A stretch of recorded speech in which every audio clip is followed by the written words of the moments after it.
तो दोस्तों, स्वागत है आपका मेरे YouTube चैनल में। इस वीडियो में हम बात करेंगे, जो भी बच्चे सीए फाउंडेशन से सीए इंटर में आए हैं, उनको किन-किन बातों का ध्यान रखना है अपनी सीए इंटर की जर्नी शुरू करने से पहले। तो आइए शुरू करते हैं। सबसे पहले तो हमें पता होना चाहिए कि हमारे सीए इंटर में कितने सब्जेक्ट्स हैं और इन सब्जेक्ट्स के अंदर कौन से थ्योरी सब्जेक्ट्स हैं, कौन से प्रैक्टिकल सब्जेक्ट्स हैं, कौन से सब्जेक्ट्स हम खुद कर सकते हैं और कौन से सब्जेक्ट्स की हमें ज़रूरत है कोचिंग की। पहला स्टेप क्या करते हैं जब भी हम सीए इंटर के फाउंडेशन में एंटर करते हैं, हम सबसे पहले क्या करते हैं, अपनी प्रिपरेशन शुरू करने से पहले हम अपना माइंड नहीं लगाते कि हमें हर सब्जेक्ट के अंदर क्या क्या हमारा सिलेबस है। हम जो भी सब्जेक्ट की बेस्ट फैकल्टी होती है उनके पास जाकर रजिस्ट्रेशन करवा देते हैं और अपनी कोचिंग शुरू कर देते हैं। इसमें सबसे बड़ी प्रॉब्लम क्या आती है कि जो जब तक वो कोचिंग का पीरियड होता है, हमें टीचर्स बता रहे होते हैं कि आप ये वाला सब्जेक्ट पढ़ लो, आप ये वाला चैप्टर पढ़ लो, इसका होमवर्क कर लो। तो वो जो शुरू का 6 टू 7 मंथ्स का पीरियड होता है, जिसके अंदर हमें टीचर्स बता रहे होते हैं, हम डेली जा रहे होते हैं कोचिंग में कि हमें ये करना है। वो तो हमारा बढ़िया बीतता है, वो तो हमारा काफ़ी हेक्टिक बढ़िया, हमें ऐसा लगता है हम बहुत मेहनत कर रहे हैं। बट जैसे ही वो एक बार को पीरियड खत्म होता है और हमारी बारी आती है सेल्फ स्टडी करने की, तब हमें रियलाइज़ होता है कि अरे यार! के अंदर तो हमारा अभी तक हमें कुछ आता ही नहीं है। हमने इस सब्जेक्ट की पूरी कोचिंग ले ली, बट आज अगर मैं देखूँ तो मेरे को ज़ीरो नॉलेज है उस सब्जेक्ट। फिर हमें ये समझ में नहीं आता यार, ये तो टीचर्स ने इतनी बड़ी मोटी बुक्स दी हुई हैं, इतने मोटे-मोटे रजिस्टर्स बनवाए हुए हैं। मैं पढ़ूँ कैसे? इस चीज़ को रिवाइज़ कैसे करूँ मैं इस सब्जेक्ट को? या फिर कुछ बच्चे तो इतने अच्छे होते हैं कि वो तो जो क्लास के अंदर नोट्स होते हैं उन्हीं को ही ढंग से कंप्लीट नहीं करते हैं। कई बार लेट पहुँचे क्लास के अंदर, कई बार 2-3 दिन की छुट्टी ले ली, तो वो नोट्स इनकम्प्लीट ही वो जब कोचिंग एंड हो जाती है तो उनके नोट्स इनकम्प्लीट ही रहते हैं, जिससे कि उनको कॉन्फिडेंस ही नहीं आता कि यार मैं अपने नोट्स रेफर कर सकता हूँ रिवीजन के लिए या नहीं कर सकता। तो वो 6-7 महीने की कोचिंग के बाद भी बैक टू अपनी ज़ीरो पॉइंट पे आ जाते हैं, जिसके अंदर वो ऑलमोस्ट इक्विवेलेंट टू होते हैं जिस बच्चे ने अभी तक कोचिंग नहीं ली। बल्कि मैं आपसे एक और बात कहूँगा कि वो वर्स्ट पोज़ीशन में होते हैं, क्योंकि अब वो कोचिंग भी ले चुके हैं, बट उनकी नॉलेज ज़ीरो है। तो आप इस चीज़ से कैसे बच सकते हैं और कैसे अपने आप को इस चीज़ में ना डालें, तो इसका थोड़ा-सा जिस्ट आपको सीए फाउंडेशन में भी मैं आपको कहूँगा ज़रूर मिला होगा, जब आपने अपनी सीए फाउंडेशन की कोचिंग कंप्लीट की होगी और जब आप उसको सेल्फ स्टडी करने के लिए गए होंगे। तो आपको सबसे पहले तो ये देखना है कि मेरे कौन-कौन से सब्जेक्ट्स हैं और उन सब्जेक्ट्स का क्या सिलेबस है। मैं नेक्स्ट वीडियो जो बनाऊँगा उसके अंदर एक-एक सब्जेक्ट के अंदर आपको पूरी डिटेल में उनके इंडेक्स पे लेके चलूँगा और आपको समझाऊँगा कि आपको कौन-सा सब्जेक्ट सेल्फ स्टडी कर सकते हैं और कौन-सा सब्जेक्ट की कोचिंग की आपको ज़रूरत पड़ेगी ही पड़ेगी। लेकिन ब्रीफ के अंदर हम इस वीडियो के अंदर भी डिस्कस करते हैं। तो पहला आपका जो सब्जेक्ट है वो है एडवांस अकाउंटिंग। एडवांस अकाउंटिंग हम सबने 11th-12th के अंदर अकाउंट्स पढ़ा हुआ है। पहले आईसीआई के अंदर इंटरमीडिएट में ये 2 सब्जेक्ट होते थे, अकाउंट्स एंड एडवांस अकाउंट्स, और 2 पेपर होते थे। बट अब इसका आईसीआई ने एक ही पेपर कर दिया है, एडवांस अकाउंट। तो ये पूरा प्रैक्टिकल पेपर है और आई वुड सजेस्ट कि आप इसकी कोचिंग ले सकते हैं। सेकंड है कॉर्पोरेट एंड अदर लॉज़। ये आपका एक आपको corporate is company law and there are some few other laws इस पूरे सब्जेक्ट के अंदर। तो इसकी अगर मैं आपसे बोलूं तो मैं आपसे कहूंगा कि आप इसकी सेल्फ स्टडी भी कर सकते हैं, और अगर आपको किसी भी कॉन्सेप्ट में दिक्कत आ रही है, किसी भी कॉन्सेप्ट में, तो इसकी यूट्यूब पे आपको हजारों वीडियोस मिल जाएगी हर लॉ से रिलेटेड। आप सिर्फ उस वीडियो को चलाएं, आपका सारा कॉन्सेप्ट क्लियर हो जाएगा। और याद तो आपको इसके अंदर खुद ही करना है, कोई भी टीचर आपको क्लास में बिठा के याद नहीं करवा सकता। तो मैं नहीं कहूँगा कि यार आप 2 महीने जाओ किसी कोचिंग के ऊपर, कॉर्पोरेट एंड अदर लॉज़ की कोचिंग पे, वहाँ पर आप सिर्फ समझते रहो, वो आपको प्रैक्टिकल एग्जांपल्स देते रहें, वो आपको क्वेश्चंस बिना बात की करवाते रहें, और अल्टीमेटली जो है जब आप कोचिंग कंप्लीट करके आओ तो आप उठाओ सब्जेक्ट और सोचो यार इसको तो मेरे को खुद को ही पढ़ना पड़ेगा। थर्ड सब्जेक्ट है टैक्सेशन।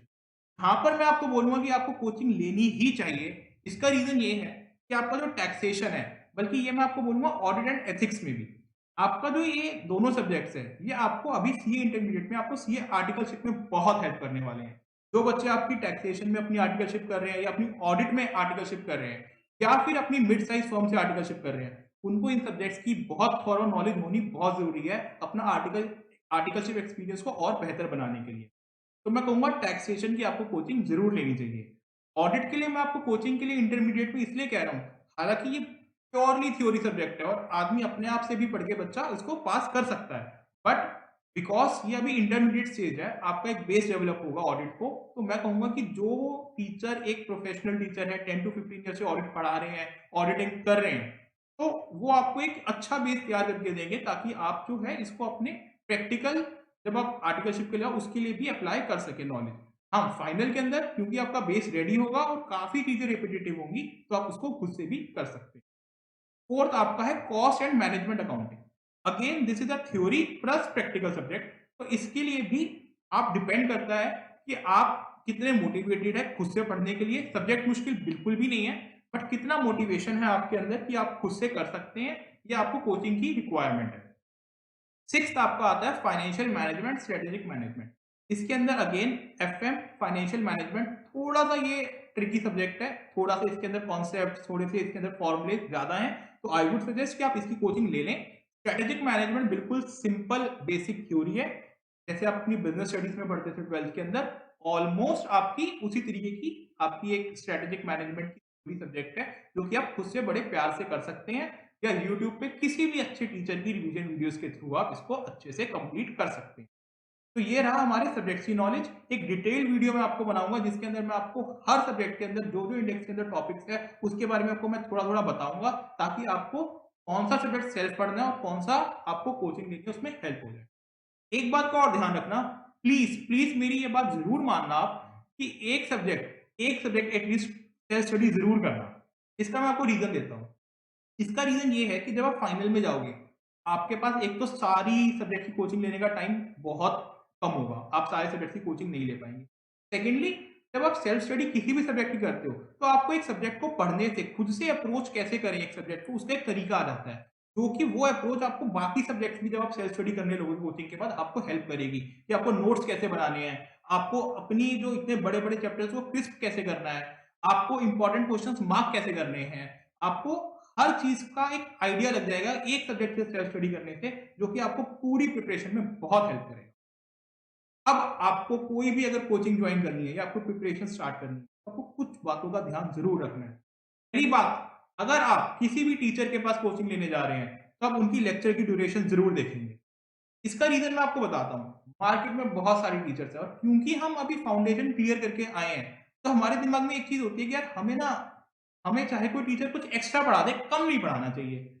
अगर 100 नंबर का पेपर आता है तो टीचर हमें 200 नंबर का पढ़ा दे, बट 90 नंबर का ना पढ़ा दे। ये हमारे सबके अंदर दिमाग होता है कि भाई आपको मार्केट से समझ में आता है कि यार ये ना टीचर एक्स्ट्रा ही पढ़ाता है, कुछ कम नहीं पढ़ाता। पर दूसरा टीचर के बारे में सुनने में आता है कि यार ये तो अभी 80-90% ही पढ़ाता है। बट मैं आपको एक चीज गारंटी करता हूँ, ये का सिलेबस इतना वास्ट है, इतना वास्ट है। अगर हम कोचिंग पे जा रहे हैं, तो कोचिंग का जो हमारा रियल मोटिव होना चाहिए ना, वो ये होना चाहिए कि वो सीए के सिलेबस को थोड़ा क्रिस्प कर दें, ताकि हम उसको रिवाइज जल्दी कर सकें और हम उसके अंदर पास हो जाएं। अगर किसी कोचिंग इंस्टीट्यूट ने या किसी टीचर ने उस सिलेबस को बढ़ा दिया, ये कह के कि सर देखिए मैं तो आपको पिछले 20 साल के क्वेश्चंस करवा दूंगा, मैं तो आपको सीएमए का भी पढ़ा दूंगा इसके अंदर, मैं तो आपको सीएस का भी पढ़ा दूंगा इसके अंदर, तो आप ये समझ लेना आप एक जाल में फंस रहे हो। सिर्फ इस जाल के अंदर कि वो जो है आपको इतना सब कुछ पढ़ा देगा कि वो तो पढ़ा के निकल जाएगा। जब आप सेल्फ स्टडी करने बैठोगे ना, आप आइडेंटिफाई ही नहीं कर पाओगे कि आपके लिए पेपर के लिए इंपॉर्टेंट क्या है और क्या नहीं। और अगर आप सारा पढ़ने बैठ जाओगे, तो मैं आपको गारंटी कह सकता हूं कि आपको कुछ भी याद ही नहीं रहेगा। कि CA is all about summarising the things which you can study on last day of the exam to clear the exam easily. Secondly, जो भी टीचर से आप कोचिंग ले रहे हैं, उसका जो मटेरियल है वो स्टडी मटेरियल के ऊपर ही बेस्ड होना चाहिए। कोई भी टीचर अगर स्टडी मटेरियल के ऊपर अपना कंटेंट बेस नहीं करता है, तो आई थिंक आपको उसके लिए बिल्कुल नहीं जाना चाहिए उस टीचर। और जो सबसे इंपॉर्टेंट चीज है, अगर आप खासकर थ्योरी सब्जेक्ट के लिए जा रहे हैं कोचिंग के लिए, तो प्लीज इस चीज को ध्यान रखना कि उस टीचर की जो रिवीजन लेक्चर्स है वो आपके यूट्यूब पर अवेलेबल हो। जो भी वो लेटेस्ट रिवीजन वीडियोस आपकी बना रहा है वो यूट्यूब पर डाल रहा है। इसका सिंपल सा रीजन है मेरे दोस्तों, जब आप सेल्फ स्टडी करने बैठेंगे, आप थ्योरी सब्जेक्ट को याद नहीं रख सकते कि आपने कोचिंग में कितना पढ़ा था, क्या पढ़ा था। आपको कुछ ना कुछ डाउट्स आएंगे ही, और आपको उन डाउट्स को क्लियर करने के लिए टीचर की हेल्प की जरूरत पड़ेगी उस टाइम पे जब आप सेल्फ स्टडी करोगे। तो अब क्या होगा, आपका पेपर से पहले एक दिन मिला आपको प्रिपेयर रिवाइज करने के लिए। अगर आप खुद से सारा रिवाइज करने बैठ जाओगे तो उसमें बहुत टाइम लग जाएगा। यही अगर आपके पास रिवीजन लेक्चर अवेलेबल होगा, तो क्योंकि वो आपने रिवीजन लेक्चर 2-3 बार सुन लिया होगा पहले ही, तो आप एक कंफर्ट पोजीशन में होगे कि मैं पेपर से पहले इन चैप्टर्स का तो सिर्फ रिवीजन लेक्चर सुन के चला जाऊंगा, इन चैप्टर्स का मैं थोड़ा खुद सेल्फ स्टडी करके चला जाऊंगा, तो उससे आपका एक पूरी तरीके से सिलेबस प्रिपेयर होने के चांसेस ज़्यादा रहते हैं। तो और हाँ, एक और इम्पोर्टेंट बात कि जो भी टीचर से आप कोचिंग लें, खासकर टैक्सेशन में एप्लीकेबल होती है कि उनकी अमेंडमेंट वीडियोज़ है, वो टाइम पे फ्रीली यूट्यूब पर अवेलेबल हो, उसके लिए आपको स्पेशली दोबारा से क्लास में ना जाना पड़े और स्पेशली आपको कोई पेमेंट ना करनी पड़े उनके अमेंडमेंट वीडियोज़। ये कुछ चीज़ें हैं जो आपको इंटरमीडिएट में जैसे ही आप एडमिशन लें, आपको ध्यान रखनी चाहिए, तभी आपको अपनी स्ट्रैटेजी को आगे बनाना चाहिए इंटरमीडिएट की पढ़ाई स्टार्ट करने के लिए। ब्लाइंडली सिर्फ ये टीचर का नाम है मार्केट में, आपको उसकी कोचिंग नहीं ले लेनी है, आपको अपना दिमाग लगाना है, आपको पूरे सब्जेक्ट्स के अंदर डिटेल में एक बार इंडेक्स को गो थ्रू करना है, आपको सोचना है कि आप इसको खुद से पढ़ सकते हैं या आपको इसकी कोचिंग की ज़रूरत है। अगर आपको लगता है कि आपको इसके अंदर कोचिंग की ज़रूरत है, तभी कोचिंग लेनी। वरना मैं आपसे सजेस्ट करूँगा जितने भी रैंकर्स हैं, आप उठाकर देख लेना हिस्ट्री के अंदर, सबने बहुत कम सब्जेक्ट्स की कोचिंग ली है। 2 किसी ने 2 सब्जेक्ट की, किसी ने 3 सब्जेक्ट की, किसी ने 1 सब्जेक्ट। किसी भी रैंकर आपको ऐसा कोई भी रैंकर नहीं मिलेगा जो आपको हर सब्जेक्ट की कोचिंग ली हो। थैंक यू, नमस्कार। आपको मेरे से कोई भी क्वेश्चन पूछना हो, कुछ भी गाइडेंस रिलेटेड इंटरमीडिएट के लिए आपको मेरे से पूछना हो, तो आप मेरे को ईमेल कर सकते हैं। मेरी mail ID CA amitgoel1998@gmail.com। Thank you दोस्तों। Bye bye.